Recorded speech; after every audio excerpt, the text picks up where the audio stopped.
Hello বন্ধুরা, আমি সোম আর তোমাদের মাঝখানে নিয়ে চলে এসেছি আমার আর একটা ভিডিও। কিন্তু বন্ধুরা, সত্যি বলতে মনটা খুব খারাপ, কয়েকদিন ধরেই মনটা খারাপ। আমি জানি তোমাদেরও মনটা খারাপ, কারণ আমাদের পশ্চিমবাংলায়, আমাদের কলকাতা শহরে আরজিকর হাসপাতালে যা ঘটনা ঘটেছে খুবই নিন্দনীয়। মানে একটা মহিলা ডাক্তারকে তার হাসপাতালে নৃশংসভাবে অত্যাচার করা আছে, শোনার পর থেকে সত্যি মনটা পুরো ভেঙে গেছে। খুবই খারাপ লাগছে যে আমাদের রাজ্যে এইভাবে একটা ঘটনা ঘটেছে, সত্যি খুব খারাপ লাগছে। তো ইচ্ছা করছিল না কোথাও যেতে, কিন্তু ভাবলাম চলো একটা কাজ করি, কলকাতার দিকেই যাই। ওনাকে জাস্টিস দেওয়ানোর জন্য তো আমাদের জনগণ রাস্তায় নেমেছে, প্রোটেস্ট করছে। তো আমরা ভাবলাম আজকেও দেখি একটু যাই, তোমাদের সাথে ভিউ শেয়ার করব। কলকাতার দিকে আরজিকর হাসপাতালের দিকেই যাব, সেখানে কীভাবে মানে প্রোটেস্টাররা চেষ্টা করছে ওনাকে জাস্টিস দেওয়ানোর জন্য। তো সঙ্গে আমার একটা বন্ধু আছে আকাশ, সেও সঙ্গে যাবে। আকাশ, হাই করে দাও। আকাশ, তো আজকে এই গাড়ি করে যাব, তাই দেরি না করে যাওয়া যাক। সেখানে তো 163 ধারা লাগু করা হয়েছে, মানে যেটা আগে 140 ধারা ছিল। চলো দেখি কতটা যাওয়া যায়। হ্যাঁ চলো বন্ধুরা। A few moments later. এখন কলকাতার দিকে চলে এসেছি, শ্যামবাজারের দিকে যাচ্ছি। তোমরা তো আরজিকর হসপিটাল জানোই, আমিও একবার কোনো একটা রিলেটিভসকে দেখতে এসেছিলাম।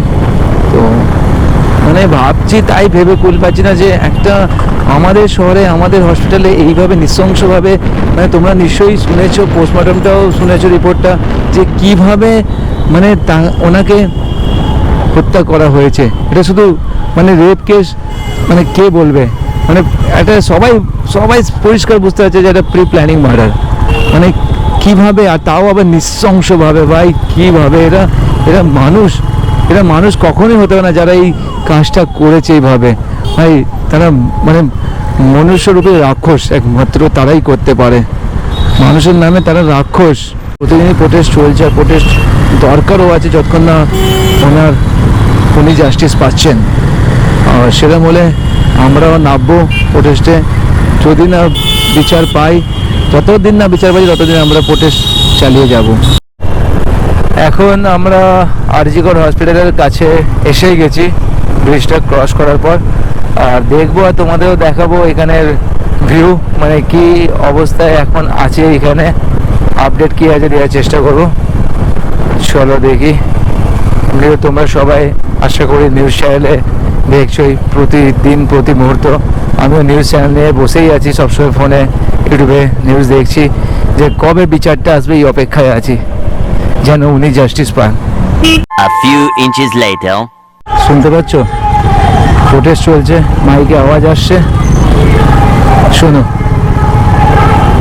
বন্ধুরা। এই হইলো আরজিকর মেডিকেল হসপিটাল। এই দেখো, যেখানে বন্ধ আছে আর বড় বড় অক্ষরে লেখাই আছে, no safety no duty, we want justice. এই রইল সেই হসপিটাল। আর এখানে প্রোটেস্ট চলছে, ডাক্তাররা প্রোটেস্টে বসেই আছেন, পুলিশ প্রোটেকশন লেগেই আছে, বন্ধ আছে। একটাই স্লোগান, উই ওয়ান্ট জাস্টিস। পুলিশের ডিউটি লেগে আছে। এখানে ডাক্তারেরই সেফটি নেই, তারা কেন ডিউটি করবে? ডাক্তার মানে ভগবানের পরে ডাক্তার, যারা আমাদের নতুন জীবন দান দেয়, আর তারাই আজ জীবন হারিয়ে ফেলছে এইভাবে। তো অবশ্যই ডাক্তারদের সেফটি দিতে হবে, তবেই ডিউটি হবে।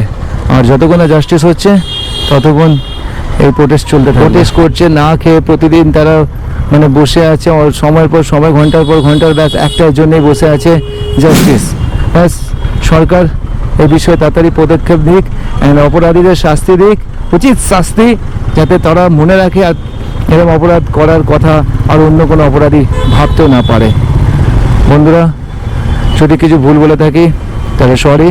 আর যদি আমার কথাগুলো তোমাদের ঠিক মনে হয় তাহলে কমেন্টে অবশ্যই উই ওয়ান্ট জাস্টিস লেখো। দেখা হবে পরে ভিডিওতে। Tata, by.